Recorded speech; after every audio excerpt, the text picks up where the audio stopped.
Vamos lá. Como teu tema que já tinha começado. 1 Samuel, capítulo 17.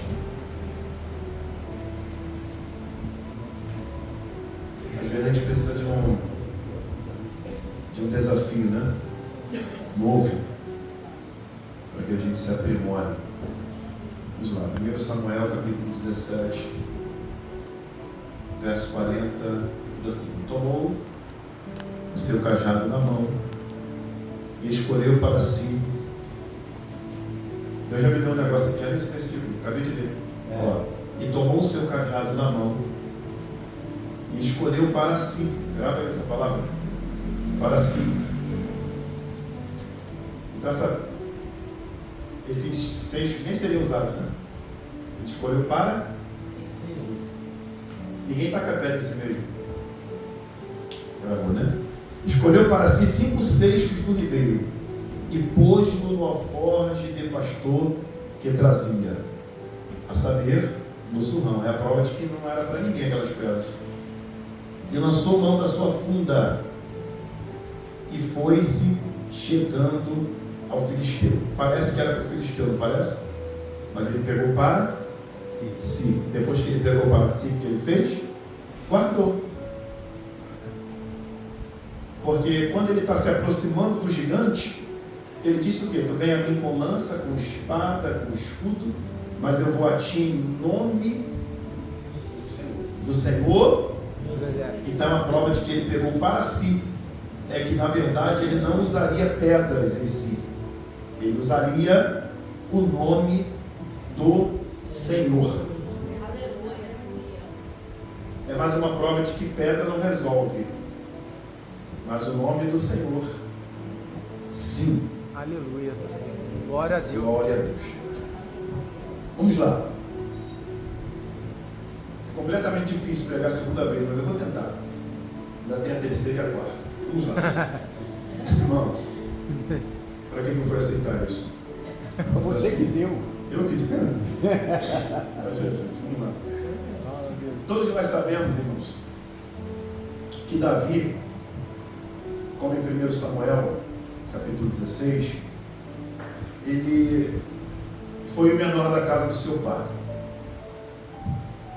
E na verdade Davi, ele era alguém de estatura baixa,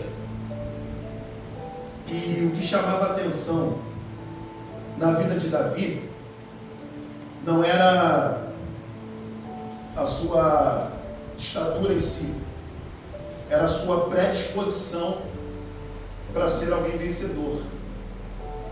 E por que eu digo isso?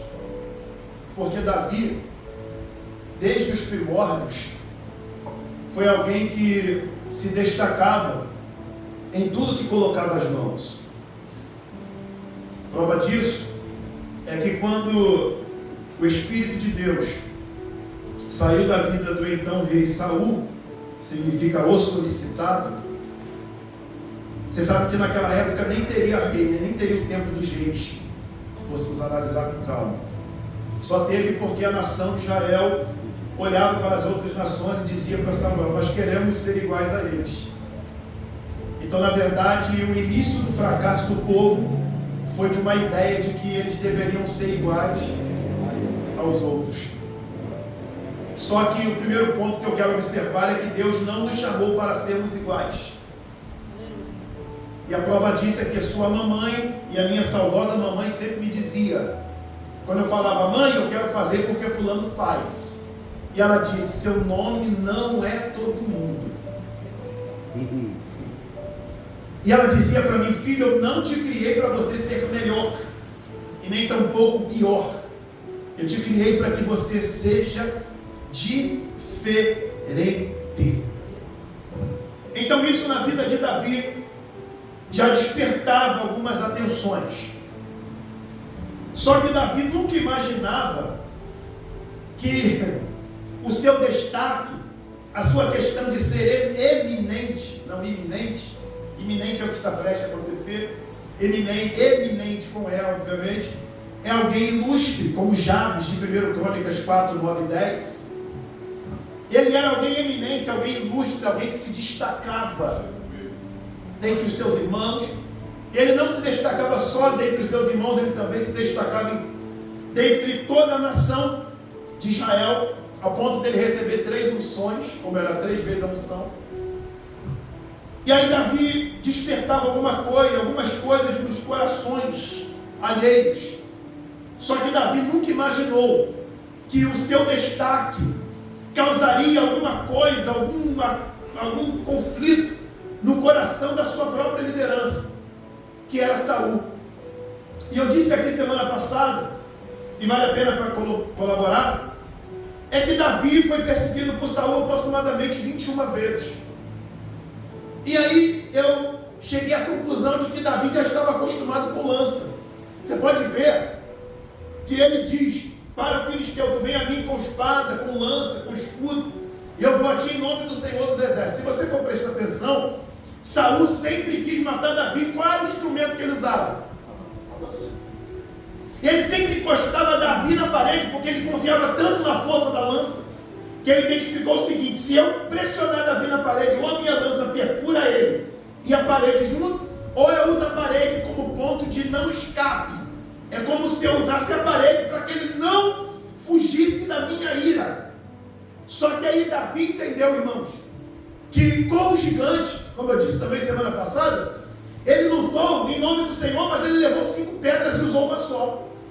Mas para a liderança, que o mal interpretava, questionava até mesmo a sua capacidade espiritual, ele usou de forma diferente. Ele tinha pedras, ao invés de ele pegar a pedra e tacar na liderança, o que ele fez?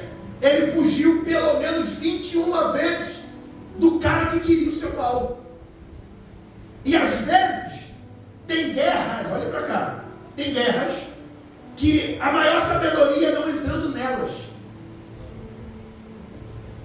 Você não precisa entrar em guerras contra quem te persegue, porque se você deixar a sabedoria de lado e usar todo o rancor proveniente da perseguição que sofre, você vai eliminar alguém sem necessidade, alguém que o próprio Deus se encarregará futuramente de destituí-lo do seu trono, do seu reinado. Então você não precisa brigar contra ninguém. Quem te persegue, você precisa amar e fugir. É difícil fugir, irmãos, mas se faz necessário, porque se você não fugir, se Davi não fugisse, na verdade ele não morreria. Sabe o que acontecia? O que aconteceria? Davi, na verdade, o mataria, porque subiria uma ardor da ira no coração dele, fazendo com que ele exterminasse de forma fácil quem perseguia.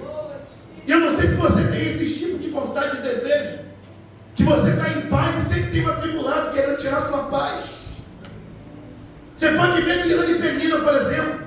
O texto diz assim: a sua competidora excessivamente a irritava para embravecer. Você prestou atenção que a irritação é normal, só que tem gente que te irrita em excesso. E a Ana preferiu parar de comer, parar de beber, parar de sacrificar, parar de adorar, porque ela preferiu lutar contra si mesma do que usar as armas que tinha para ferir quem a perseguia. E no final de tudo você entendeu que Deus mudou a história dela. E Deus está pronto para mudar a nossa história, desde que nós tenhamos a paz e equilíbrio suficiente para suportarmos as afrontas e não revidá-las. Porque crente não paga na mesma moeda. Crente não roda baiana. Não tem esse negócio de ir comigo por arco é mais embaixo. Não existe esse negócio de eu sou bom, mas não sou otário. Sou bom, mas não sou bobo. Crente é bobo. E a maior sabedoria de um bobo é não lutar contra quem o persegue, é se desviar de quem persegue. E eu vou te falar uma coisa aqui, irmãos. Eu aprendi essa frase, eu gravei no fundo do meu coração. Ao se sentir evitado por alguém, vai embora. Imagina quando a gente é perseguido. Eu vou ficar do lado de alguém que corre o risco de me matar a qualquer momento? Você está doido, rapaz? Fico não. Ó, tem que correr o mais rápido possível. Só que aí um detalhe que eu consegui entender, irmãos. Eu vou chegar na pedra. Como eu não sei, mas vou chegar.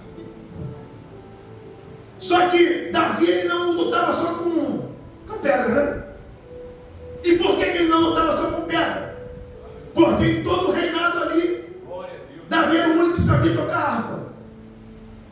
E deixa eu te contar um segredo. Davi deve ter tocado harpa inúmeras vezes. Mas sabe qual é o momento mais marcante que ele tirou para tocar harpa? Quando o espírito mal da parte de Deus apossou-se de Saul. E aí se apossou do cara que perseguia ele. Gente, parece estranho, porque na verdade Saul não estava endemoniado quando o Espírito de Deus entrou nele. Saul estava endemoniado quando perseguia Davi. Você entendeu? Porque esse espírito que se apossou dele só perturbava ele, não fazia ele perturbar ninguém. Você conhece esse espírito assim? Quando é da parte de Deus, irmão, vem para perturbar só a pessoa, para a pessoa se consertar. Mas aí, olha que interessante, ele era o cara que mais perseguia e tentou matar Davi inúmeras vezes. E quando ele perguntou, será que em todo o reinado aqui tem alguém que sabe tocar harpa? E um dos seus moços disseram, olha, nós conhecemos um que é filho de Jessé. Ele é ruivo, de boa presença. Ele sabe tocar harpa. E tem um detalhe importante, tem até uma aqui já, mano. Já tem uma aqui, deixa aqui outra, tem 3 agora. Ele sabe tocar harpa. E o detalhe, o Senhor é com ele. Olha que interessante. O cara que mais perseguiu Davi, Davi está com o cara nas suas mãos. Davi teve com ele nas mãos 2 vezes. Podia matar ele, cortou a alma da velha. E teve ele na mão quando a única forma dele se aliviar do espírito mau que vinha da parte de Deus era Davi dedilhando a harpa. Era como se Davi assentasse o pastor e dedilhasse a harpa e o espírito mau saísse de Saul. E quando Davi parasse de tocar, o espírito voltava.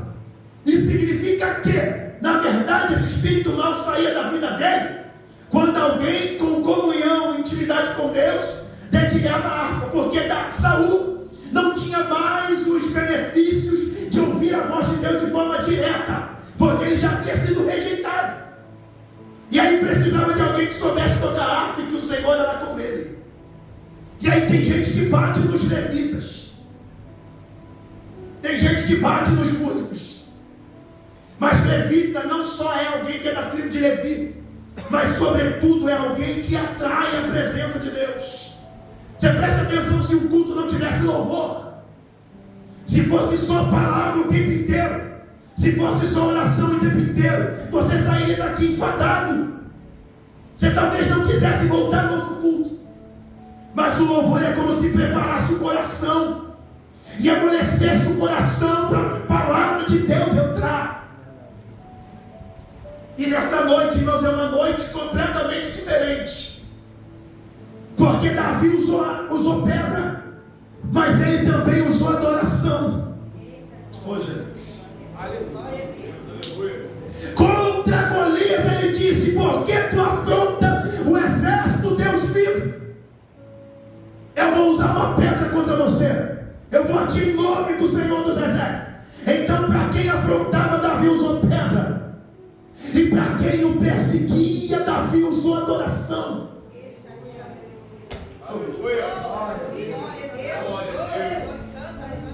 Essa é a maior prova de que tu é crente.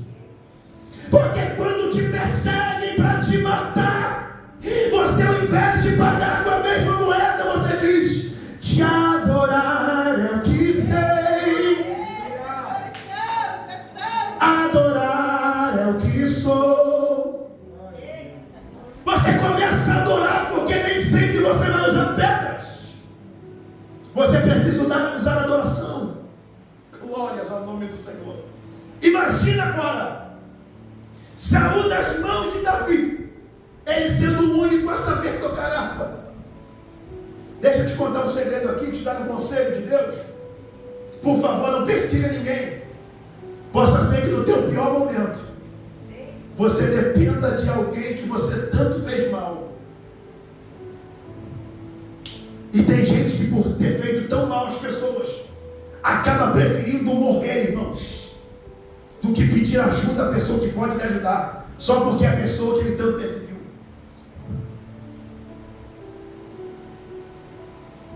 Está gravando, né? Mas eu vou falar assim mesmo.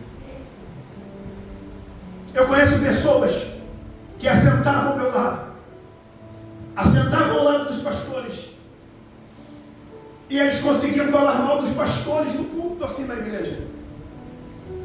E na hora da pizza, estamos juntos, meu pastor.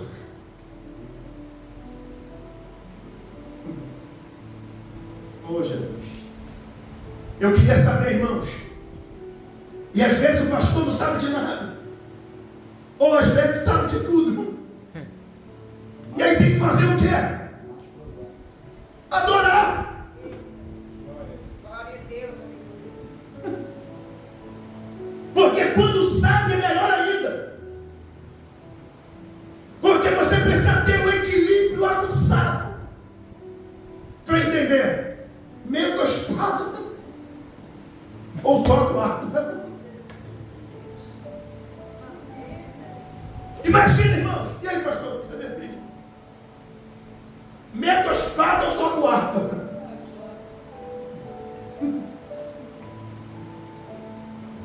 Dou-lhe um soco ou faço carinho? É o cara que está do teu lado, a mulher que está do teu lado. E não é verdadeiro, não é verdadeiro.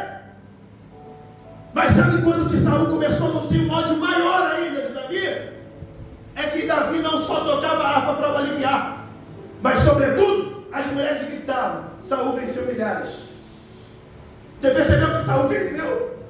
Só que as mulheres gritavam, Davi venceu seus 10 milhares. Então Saul não odiava Davi ainda mais, porque ele não havia vencido. Ele só odiava porque Davi vencia mais. Tem gente que até vence, mas ele vai ficar triste se você vencer mais. Deixa eu te contar um segredo aqui. Você lembra de José, por exemplo? Quando estavam fazendo uma reunião, os irmãos fazendo uma reunião, e disseram o seguinte: vamos lançar ele na cisterna. Alguém teve a ideia, vamos matar ele, vamos tirar ele de cena, porque se a gente matar ele, o que será dos seus sonhos? E aí o problema nunca foi a túnica, irmão, sempre foi os sonhos. E a ideia deles é o seguinte: já que a gente não pode matar os sonhos, vamos matar quem sonha. E aí eles disseram numa só voz: lá vem o sonhador e mor. Não é isso? Está escrito lá? Lá vem o sonhador mor. Sonhador mor nada mais é do que alguém que sonha mais, ou alguém que sonha maior. Ou seja, se o texto está dizendo lá vem o sonhador mor, aquele que sonha mais ou aquele que sonha com mais intensidade, os irmãos estão dizendo o seguinte: a gente até sonha, só que ele sonha mais. E como ele, um dos menores, consegue sonhar mais do que a gente, glórias ao nome do Senhor. Como é que ele consegue sonhar mais do que nós? Às vezes, irmãos, o que você sonha, o que você se destaca, gera intriga no coração de alguns. E é muito ruim quando você decide que vai pregar no lugar e esse lugar está um campo minado. Está uma meia dúzia com um cara de delegado olhando para você, doido para que você erre a palavra, doido para que dê tudo errado. E no coração estão dizendo: tinha que ser eu. Tinha que ser eu. Mas é assim, irmãos. A gente vai sendo perseguido à torta e à direita, mas quando precisam, lembram de nós. Bem verdade. E digo mais, irmãos. Grave isso aqui é mais sério do que você imagina. É por isso que a gente precisa ter equilíbrio, ter maturidade espiritual, porque a gente sabe quem não gosta da gente, sabe quem fala mal da gente, e quando precisam, quem tem que ajudar? É você que tem que ajudar. Glória a Deus. E aí tem gente que diz assim: olha, perdão dado, acesso negado. Deixa eu lhe contar um segredo. Deixa eu lhe contar um segredo. Por mais que a gente não concorde, evangelho não é isso. Sabe o que eu aprendi, pastor? Não sei se o senhor concorda comigo, mas Judas vendeu Jesus, não foi? Na verdade, se você for ver, estou aqui só com o paralelo. Na verdade, Judas nem vendeu Jesus. Se você lá ver Lucas 22, 39 em diante, o texto diz que Jesus era tão simples,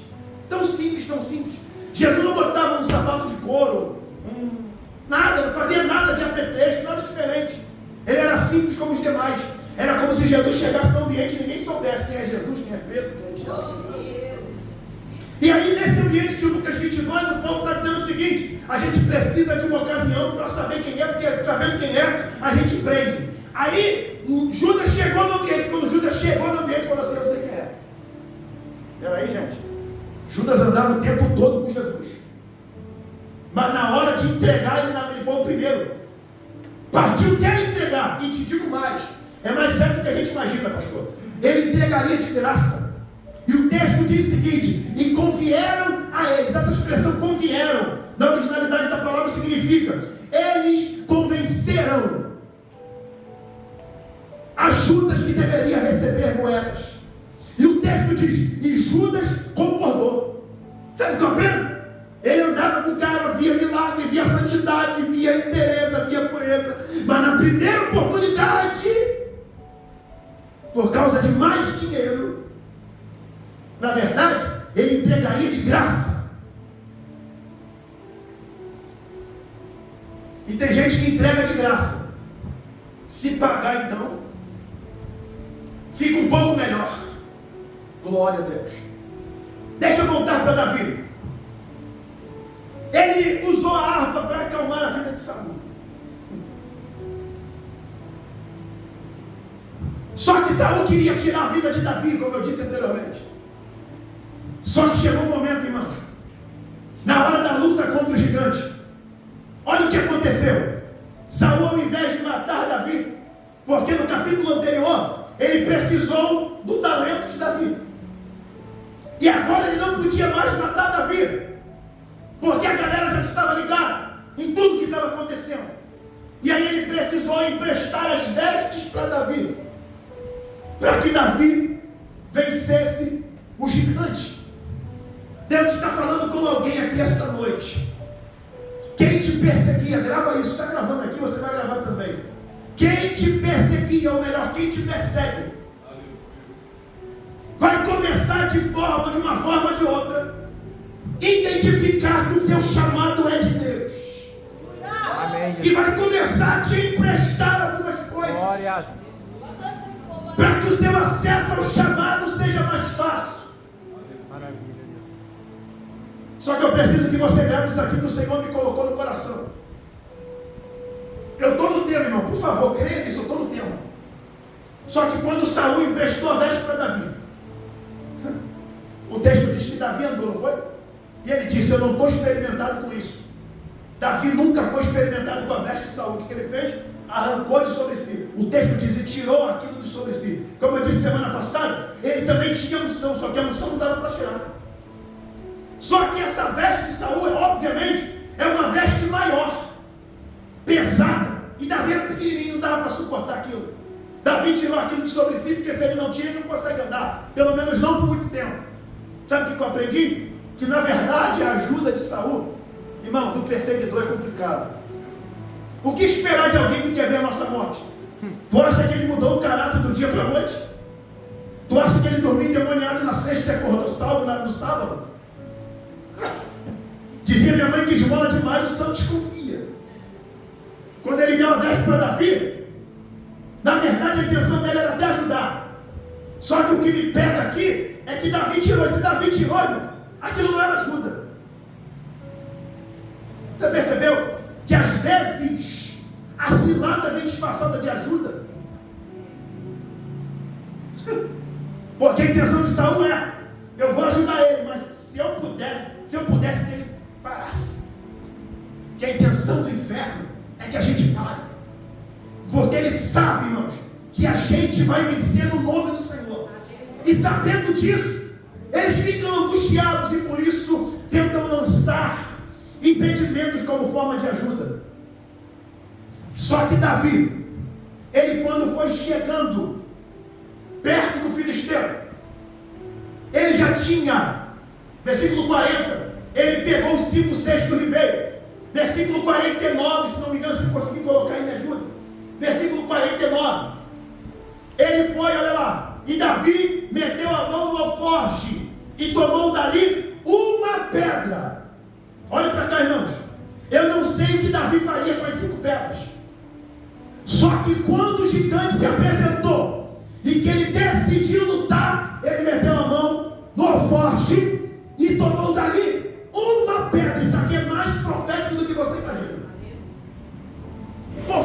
profético, Leandro? Porque ele tinha certeza que uma pedra seria suficiente.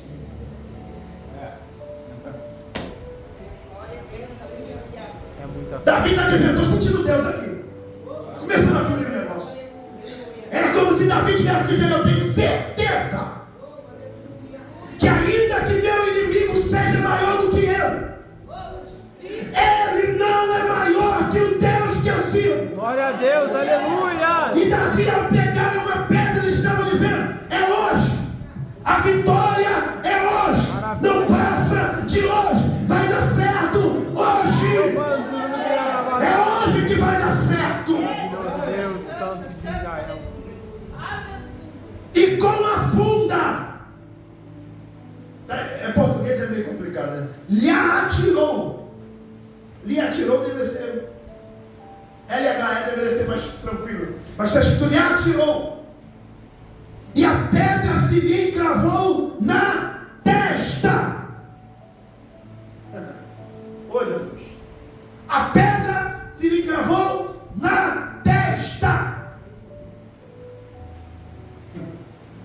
e ele caiu sobre o seu rosto.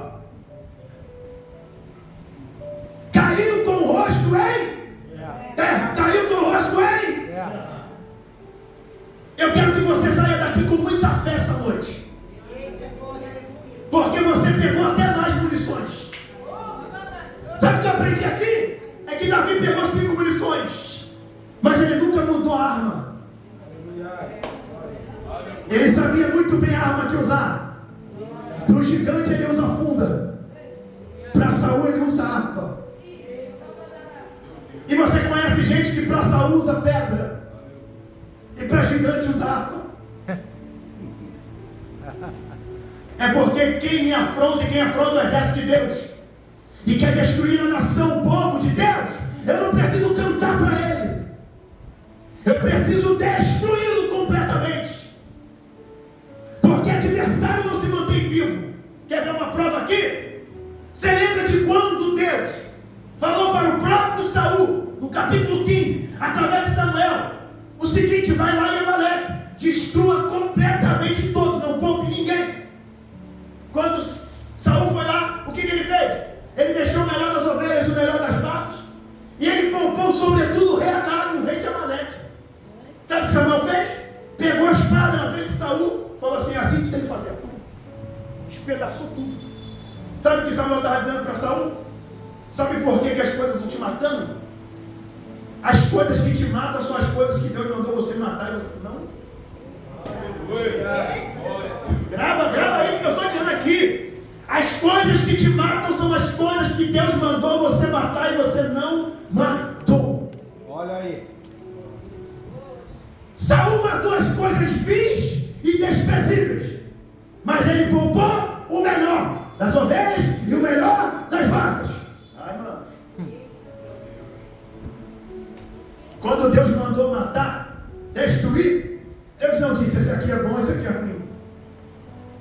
Era como se ele matasse o Android e poupasse o iPhone. Gente, isso aqui é sério. Como se ele poupasse o iPhone 17 e destruísse o 8 Plus. Misericórdia. Trava mais do que a vida de pessoa que não consegue andar. Ainda tem o nome de Plus aí, não sei porquê. Plus deve ser o quê? Não existe a palavra, mais ruim, né? É. Prova Plus, né? Então nessa noite, irmãos, Deus está dizendo para alguém aqui: se você não matar o que tem, corre risco de te matar. Vai dar problema. E aí sabe o que acontece? Que nem sempre Saul teria um Samuel. Ele tem um Samuel e a gente não tem um Samuel para fazer no nosso lugar o nosso dever. E tem uma coisa que ninguém pode fazer por nós nos dias atuais. Significa nossa parte. A sua parte ninguém pode fazer por você. Grava isso, irmãos. Semana passada eu estava mais explosivo, hoje eu estou mais reflexivo. Deus me trouxe aqui com uma palavra reflexiva para a sua vida. Porque se você não matar, extermine mesmo tudo. Porque se você não exterminar, isso que você não exterminou vai te exterminar. Pode crer nisso. Porque senão, irmãos, olha para mim aqui, eu vou fazer um outro texto aqui em paralelo. Mas nada tem a ver com matar em si, mas tem a ver com rejeitar a carne, por exemplo. Você lembra de Sansão? Ele olhou para Dalila e falou assim: opa, eu sou ovelha, mas essa é uma carne. Se eu pegar, Jesus, mandou música do mundo aí, se eu te pego, ah, se eu te pego. Os pais dele disseram assim: rapaz, não tem ninguém na nossa linhagem para você se encantar. Olha o que ele disse: agradou os meus olhos. Sabe o que eu aprendi? Que o problema nunca estava em Dalila, estava nos olhos de Sansão. Agradou os meus olhos, porque ele era nascimento, não bebia bebida forte, não raspava a cabeça, estava tudo certo. Era comunhão com Deus, quase total. O que não tinha entrado no pacto com Deus eram os seus olhos. E quando teus olhos são maus, quando o teu corpo está em treva. E no final de tudo, a primeira coisa que Dalila fez foi furar os seus olhos. Era como se Deus estivesse dizendo: se tu não enxerga as coisas espirituais, eu arranco a tua visão da carne. Oh, Jesus. Depois que foi rapada a sua trança, retorno já. Ele dormiu aonde? No colchão da castora? Não. Ortobom? Ele dormiu no colo de Dalila. E olha a traiçoeira, irmão. Dorme aqui no meu colo, neném, dorme. Seja abençoada. Não agradou teus olhos? Dorme aqui, bebê. Você gosta, não gosta? Dorme. Quando ele dormiu, irmãos, ela disse: acorda! Que os filhos de Deus estão vindo aí. Sabe o que Sansão disse? Fica tranquila. Eu vou me levantar e farei como das outras vezes. Mas quando ele se levantou, o texto diz: e não sabia Sansão que o Espírito do Senhor havia saído dele. Oh, Jesus. Quando você perde a visão, você não elimina o que pode te eliminar. Quer ver uma coisa séria aqui? Você e eu temos um contato no Zap, se é que você me entende. E esse contato está agradando teus olhos. O que você tem que fazer? Não dá para arrancar o olho como está escrito. Já que não tem como arrancar o olho da cara, arranca o olho de onde você está colocando o olho. Arranca o contato. Porque de tanto passar perto do buraco, uma hora você vai sentir vontade de cair nele. Deixa eu voltar para Davi para a gente encerrar. Com que hora? 9h15. Davi chegou lá, versículo 41. Bota aí para mim, 41. E o filisteu também vinha se achegando a Davi. E o que lhe levava o escudo ia adiante dele. Olha que detalhe. Olha que detalhe. O cara era grande, não foi sozinho não. Foi com alguém lá na frente com o escudo. Ele tinha escudo, lança, espada e tudo mais. Fora isso, tinha alguém que ia com o escudo diante dele. Tipo, aqui tu não acerta. Sabe o que eu aprendo, irmãos? É que na verdade Golias sempre teve mais medo que Davi, sabia? E como é que ele é maior que Davi não foi sozinho? Foi com escudeiro. Tem gente que sabe que é mais fraco, irmãos. E a única forma dele supostamente mostrar fortaleza é lutar contra aqueles que ele desdenha, no que tange a capacidade. Versículo 42. Olhando o filisteu e vendo a Davi, quando o filisteu olhou para Davi, falou assim: não acredito. Você? Semana passada eu falei branco e bicicleta, foi certinho, né? Deu tudo certo, sai daqui radiante só por essa parte. O restante eu não estou nem preocupado. Mas a questão da planta e bicicleta, eu saí daqui vontade. Quem estava aqui sabe. E olhando o filisteu, vendo Davi, o desprezou, porquanto era jovem. Eu não entendi isso aqui. Jovem, essa expressão jovem aqui, significa que ele é pequeno demais, colocaram para mim. E ele era ruivo. O que tem a ver ruivo? Ruivez? O que tem a ver? Não sei o que tem a ver. E de gentil aspecto. 43, por favor. Disse, pois, o filisteu a Davi: só algum cão para tu vires a mim com paus? E o filisteu amaldiçoou a Davi pelos seus deuses.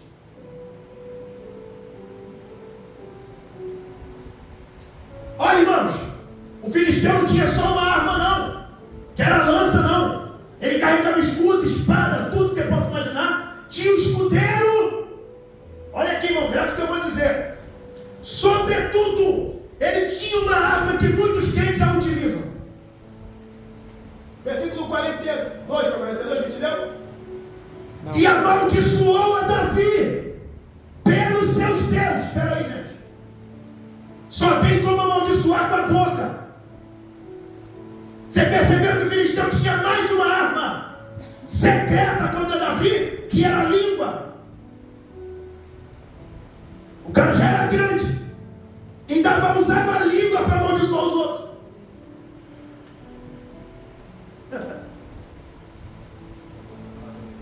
Normalmente quem quer te matar não te enfia espada como Saul, te amaldiçoa como Golias.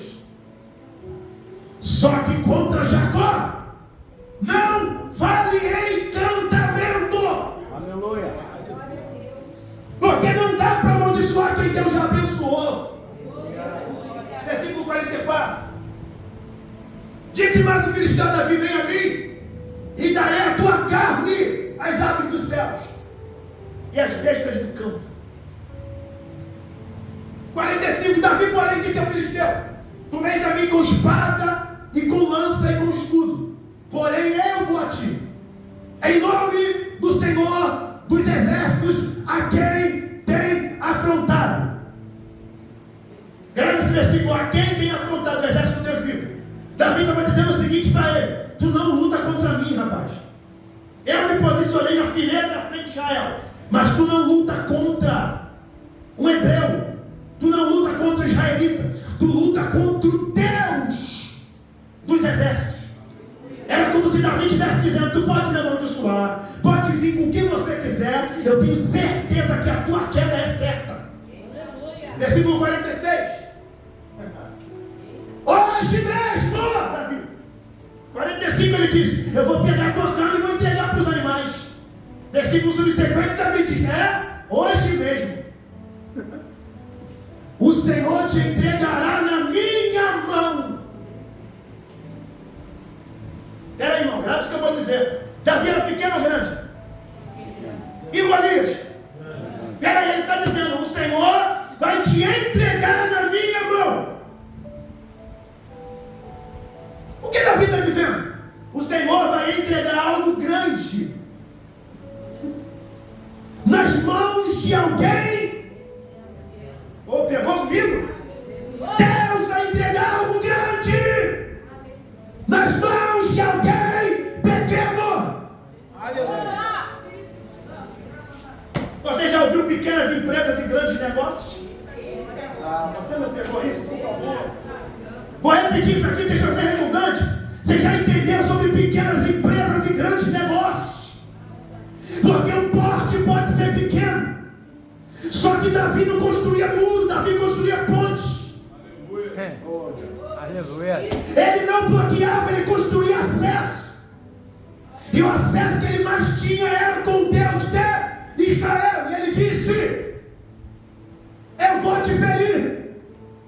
E olha que Davi falou tudo para ele: eu vou arrancar tua cabeça. Só que Golias estava certo que isso não ia acontecer. Só que Davi está dizendo: Deus vai te entregar nas minhas mãos. E outra, não vai entregar amanhã não. Posso profetizar no dia? 16. Deus não vai entregar no sábado. Deus vai entregar hoje. Posso parafraseando, posso paralelo aqui? Você me permite? Você lembra, por exemplo, de Atos Silas foram presos, foram ou não foram? O que tem a ver isso, meu? Tem a ver, eu explico já. Eu pareço doido, mas vai dar certo. O que tem a ver isso?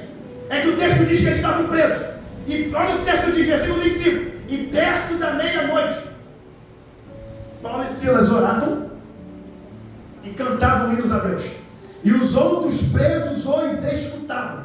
Você gravou? A intenção aqui não é o louvor, não é os outros presos escutar, pelo menos nesse contexto que eu estou abordando. Mas sim, perto da meia-noite. Aí o texto diz assim: e sobreveio um tão grande terremoto. O que aconteceu?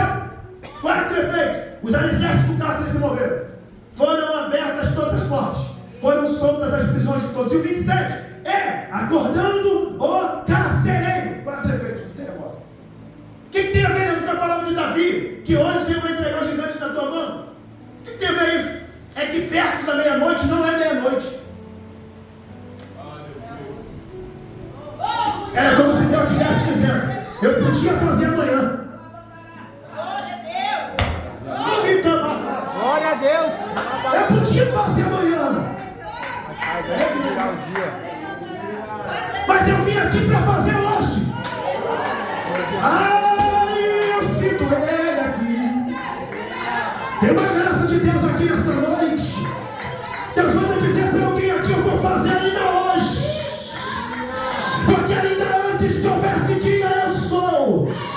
E não há quem possa fazer escapar das minhas mãos. Operando eu.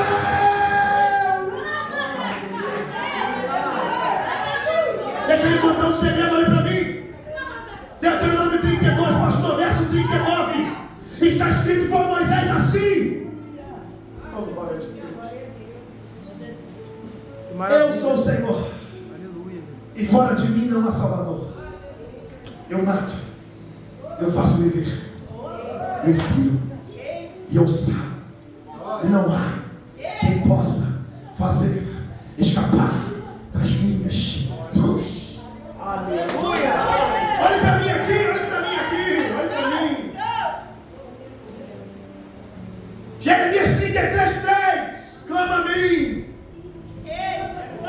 e responder-te-ei, anunciar-te-ei coisas grandes e firmes que não sabes.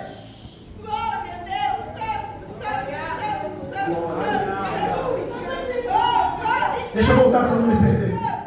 Hoje mesmo o Senhor te entregará uma cura. Ferir-te-ei e tirarei a cabeça.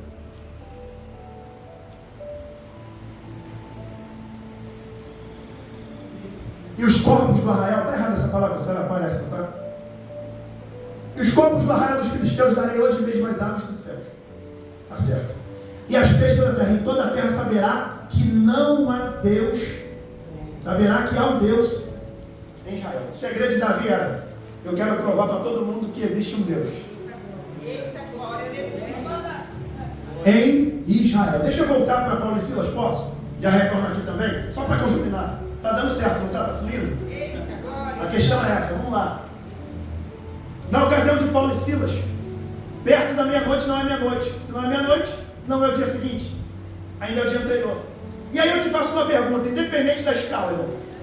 Eu não entendo de terremoto, mas pode ser escala 1. Não sei como é que é isso. A escala Richter, fala, né? Richter, sem falar assim não. Mas imagina, tem possibilidade, irmãos, porque quando o terremoto acontece, é porque houve uma locomoção das placas tectônicas. É como se estivesse assim, ó. Aí fizesse assim, ó. E não precisa se fazer assim, não, é só assim, ó. E tem terremotos que acontecem em outros estados, que a gente acaba sentindo um cantinho aqui. Aconteceu esses dias. E aí eu te faço uma pergunta, pastor. Se o texto diz que os alicerces do cárcere se moveram, o terremoto só abalou os alicerces do cárcere. Peraí, que possibilidade é essa de um terremoto atingir aí onde o senhor está e não atingir onde eu estou? Que terremoto é esse? Eu nunca vi terremoto com endereço fixo. Ele atinge aqui e atinge ali. Eu não sei se você sabe, mas há uma diferença do terremoto para o Katrina, por exemplo. Porque o terremoto pega o que está em cima e joga embaixo. E o furacão pega o que está embaixo e joga para. Só que somente os alicerces do cárcere se moveram. que eu aprendi aqui? É que quando o Senhor tem um mistério na minha, na tua vida, tem coisas que só acontecem quando a gente bota o pé. Você já viu outro terremoto acontecer lá? Só aconteceu quando Paulo e Silas colocaram os pés. Não é porque vocês são queridinhos e bonitinhos de Jesus abalando o bambu, não é nada disso. É porque Deus tem um mistério, o mistério no verso 27, e acordando o carcereiro. Deus fez eles passarem por tudo aquilo para mandar um terremoto de forma específica, num lugar específico, num lugar fixo, só para acordar de nada mesmo. Deus é querido.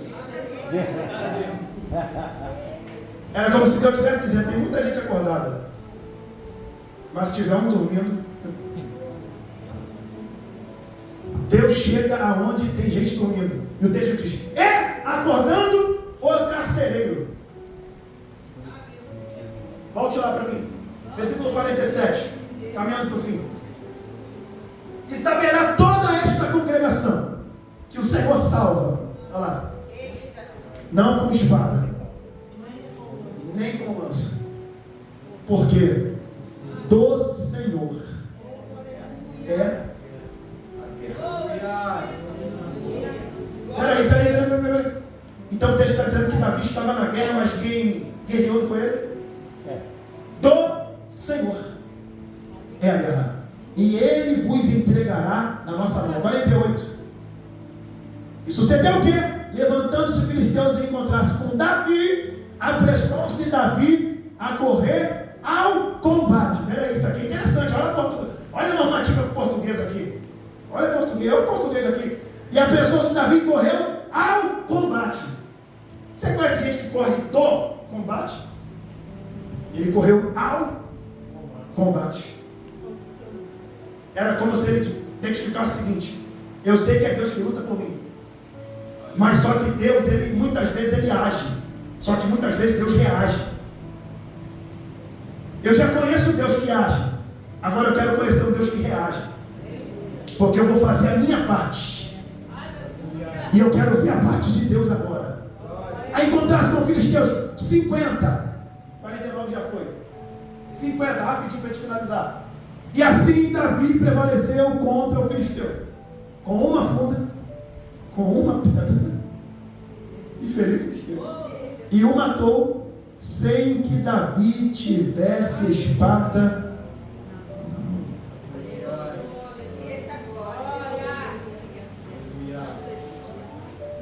Irmãos, aqui é interessante. Posso consertar o que eu falei semana passada? Agora que eu li esse versículo aqui, me despertou a atenção. Davi arrancou a cabeça, não arrancou? Só que no versículo ali 50 está dizendo o quê?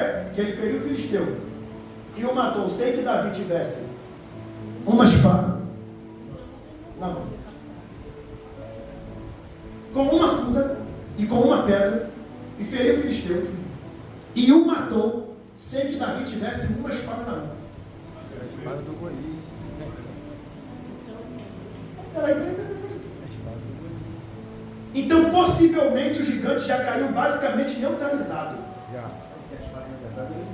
A espada que foi usada foi... aqui é um segredo. Olha que interessante.